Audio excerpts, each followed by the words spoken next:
Monsieur Raspail, bonjour. Bonjour. Merci de nous accueillir chez vous. Vous êtes un petit peu fatigué, donc vous ne serez pas des nôtres aujourd'hui à la Maison de la Chimie. Oui, ça m'ennuie parce que je ne suis pas du tout un familier de colloques ou de meetings ou de réunions ou de débats. Et ça m'aurait, sur un sujet aussi important que que ce thème d'aujourd'hui, ça m'aurait bien intéressé de savoir comment vous allez vous en tirer. Alors, je salue donc tout le monde très fraternellement. Merci. Le Camp des Saints annonçait le chaos migratoire qui est en cours aujourd'hui et qui est le thème de ce colloque.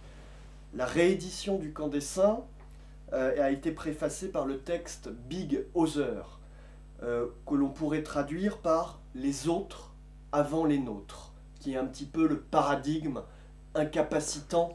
Ouais. Big Other, c'est l'autre avec un grand A. Voilà. Vous savez, on nous a emmerdé tellement. L'attention, en mauvais français, l'attention à l'autre, le regard de l'autre, il faut être les autres, les autres. Big Other. Big Other, soit les mécanismes Ouais. de contrôle Oui. qui entretiennent finalement notre peuple dans une sorte de léthargie et d'absence de réaction. On l'a vu au Bataclan. Je pense que comme tout un chacun, vous avez été choqué justement par la non-réaction ou les réactions, on va dire, bisounours, c'est un nom à la mode. Oui, oui, je connais bien ce nom-là. Il y a même des messes bisounours, figurez-vous. C'est une réflexion que je me suis faite, bien entendu. On a tous été épouvantés par ce... On a été mis devant un fait qui est la vérité totale, c'est l'hostilité absolue. Je ne dis même pas de l'islamisme, mais de l'islam à l'égard de l'Occident, l'islamisme nous déteste, et que c'est incompatible, 2000 ans de différence, ça ne changera jamais, et on a été mis, je ne le dirais pas enfin, mais on a été mis enfin devant le fait accompli. Maintenant, cela étant dit,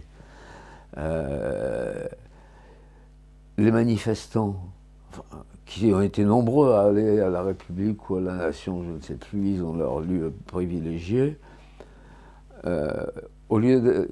C'est très bien de planter des bougies, de mettre des fleurs, de pleurer, de mettre des photos, etc.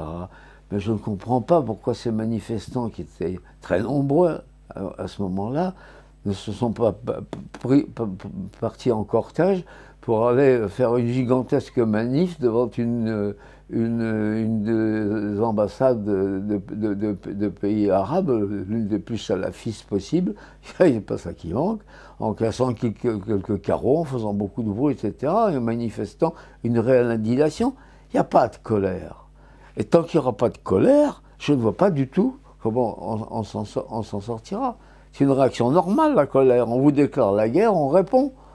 On ne va pas mettre des fleurs au premier mort. On venge les morts. Vous appelez à une sorte de réveil et de violent passage à l'action. Oui. J'appelle à rien du tout, mon ami, parce que, encore une fois, je ne suis pas comment dirais-je, je ne veux pas être un donneur de messages. Je ne suis pas assez intelligent pour ça, je ne suis pas un essayiste, je ne suis pas... Voilà. Bon.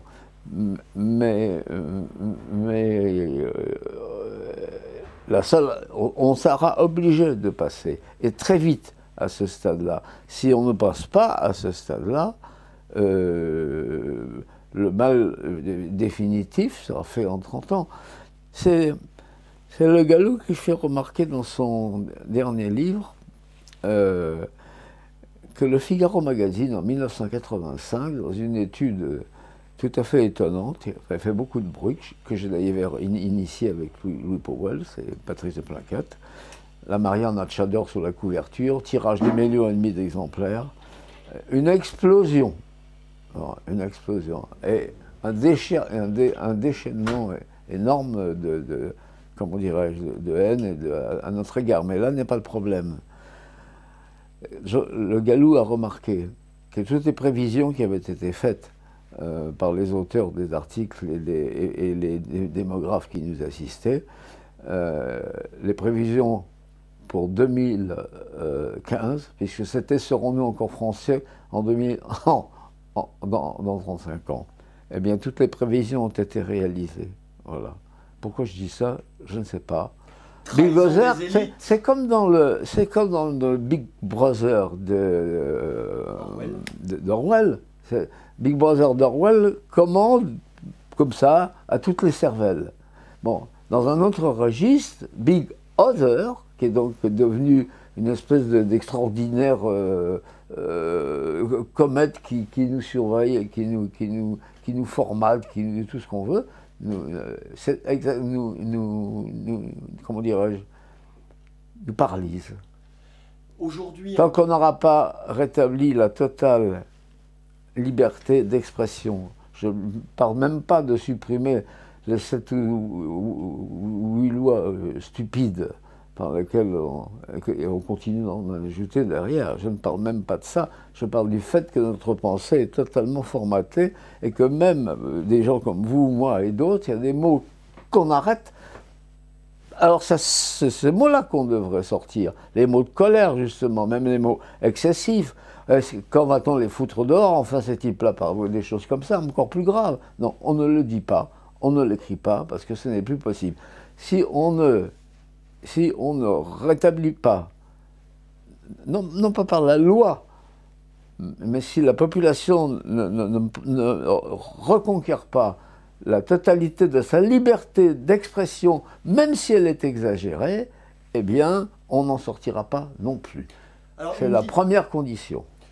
On le constate en partie, une certaine, je dirais, libération de la parole quand les gens discutent au bistrot ou en famille, justement un changement de vocabulaire timide, mais qui commence à s'amorcer.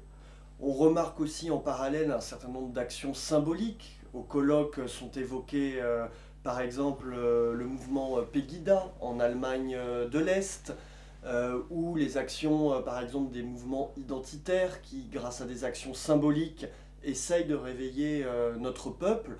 Donc il y a un certain nombre de petits bouleversements, de petits changements peut-être trop timides face à l'ampleur de la situation. Est-ce que pour vous ce sont des signes de réveil? Est-ce que vous en voyez d'autres? Ce sont des signes, certes, mais au rythme où ça va, ça peut durer très longtemps pour arriver à ce que ces signes, comme vous dites, et c'est vrai qu'il y en a eu, puissent avoir une influence sur les millions de Français qui sont à convaincre. Dieu merci, on a quelques millions de Français qui ont déjà compris tout ce que nous sommes en train de dire. Il ne faut pas les oublier, ceux-là, hein. Mais ce sont les autres. Mais, comment dirais-je, il faudra que ce soit beaucoup plus violent comme réaction verbale, et beaucoup plus volontaire, et beaucoup plus rapide. Sans ça, on n'aura plus le temps. Pauwels.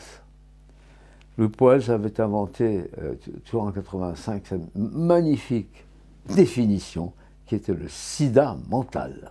Je ne sais pas si vous vous souvenez. Voilà. On ne peut pas trouver mieux. Eh bien, ce sida mental est une maladie qui continue à courir, à se développer, et qu'on n'est pas arrivé à arrêter. Elle a débordé de la jeunesse et elle atteint le sida mental qui vous ronge absolument toute espèce de bon sens et qui vous rend aussi imbécile que votre voisin. Le sida mental est toujours là. Et je salue Louis Pauwels qui est mort. Tiens, j'aimerais bien saluer Jean Co aussi.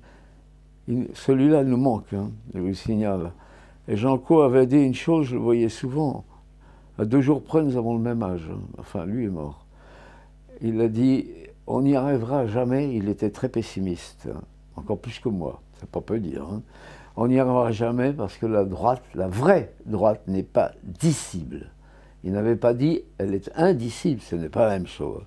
Pas dissible. On en a parlé tout au début. Voilà, de ça. C'est-à-dire, elle n'est pas intelligible, on ne peut pas, elle n'est pas comprise. On n'arrive pas à sortir, c'est impossible de sortir sa colère, c'est impossible de sortir ses véritables indignations. Il faudrait que, comment dirais-je, toute la parole se mette à exploser ensemble dans une grande majorité de la population. C'est pas impossible que ça arrive.